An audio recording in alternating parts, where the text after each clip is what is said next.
Hello and welcome to another video of Learn with Vishran Masala. Today we'll continue what we were doing last time. For some substance, example, irritant gases, only one category, the TLV ceiling may be relevant. For other substance, one or two categories may be relevant. Depending upon the psychology action, it is important to observe that if any one of this type of TLVs is exceeded, a potential hazard from the substance is presumed to exist. TLVs based on physical iteration should be considered no less binding than those based on physical impairment. There is increasing evidence that physical iteration may initiate, promote, or accelerate physical impairment through interaction with other chemicals or biological agents. So, excuse my son is inside this recording, so sorry for that. So, TWAs permit excursion above the TLV provided they are compensated by equivalent excursion below the TLV-TWA during the work days. In some instances, it may be permissible to calculate the average concentration for a work week rather than for a work day. The relationship between the TLV and permissible excursion is a rule of thumb and in certain cases may not apply.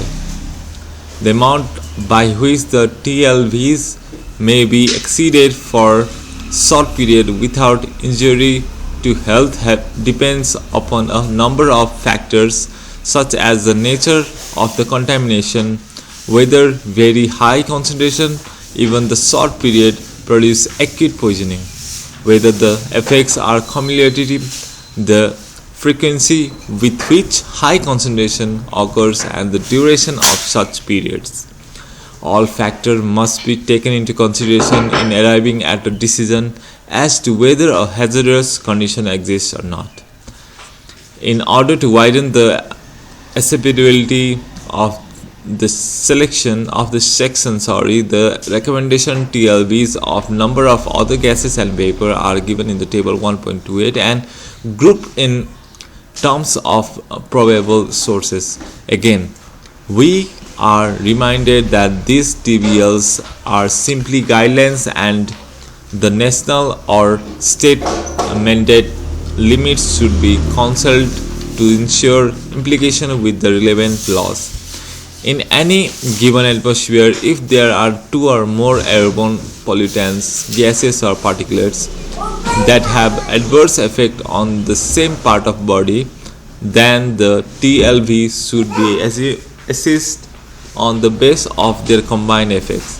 This is calculated as the dimension of sum. So C1, where is C is measured in concentration and T is the corresponding threshold limit value.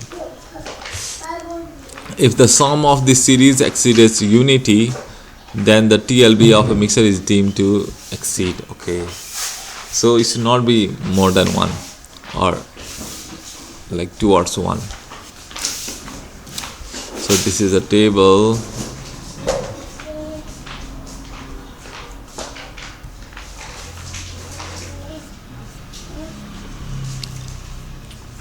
Let's see we'll do this also.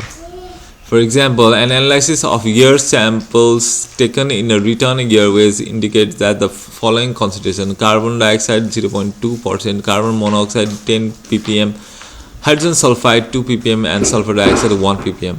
Determine the TLV, TWA and STEL for the mixture. Sulfur dioxide and hydrogen sulfide are both irritant to the eyes and respiratory system. Furthermore, carbon dioxide is a stimulant to breathing, increasing the rate of ventilation of the lungs. Hence, it may be regarded as a system synergetic with the sulfur dioxide and hydrogen sulfide.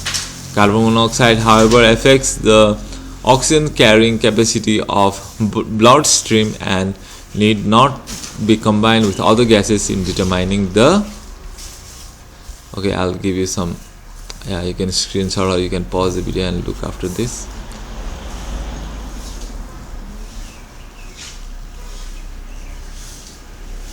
Determine the TLVs of the mixture. And the table 1.23, the following TWAs at STEL are determined in table 1.29. The carbon monoxide concentration measured at 10 ppm and treated separately in the zone to the less than TWA of 50 ppm. The carbon monoxide concentration measured at 10 ppm and treated separately is shown to be less than the TWA, okay, of 50 ppm. The equivalent TLV of the remainder of the mixture is from the equation. So what we have is TWA is 0.2 divided by 0.5 plus 2 divided by 10 plus 1 by 2 is 1.11. So HTL value is 0.4. So the dimensionless TWA is greater than 1, hence TWA limit is exceeded, okay.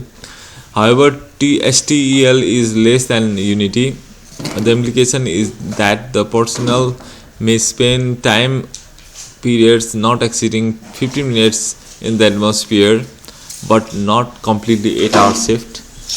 In some cases of gas mixture, it may be predictable to monitor quantitatively for one pollutant only, even though it is known that other gases and particulates are present.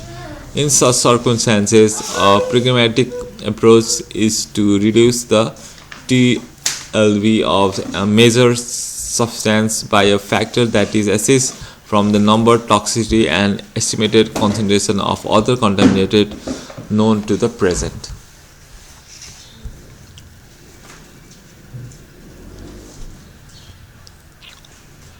This is how it is done. So it is for carbon dioxide, it is for hydrogen sulfide, it is for sulfur, and we are not measuring for this carbon monoxide, so we get this value. Similar here,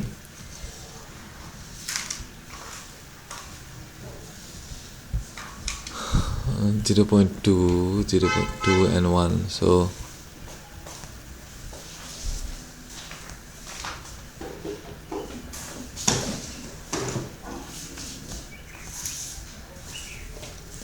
thank you for watching. So if you have I'll be going through this once again and try to get to what is it is saying. So I think you can again watch the video and figure it out. So thank you for watching, and we'll continue this series in another topic tomorrow, that is this excursion limit. Okay, so yeah, thank you so much. Bye bye.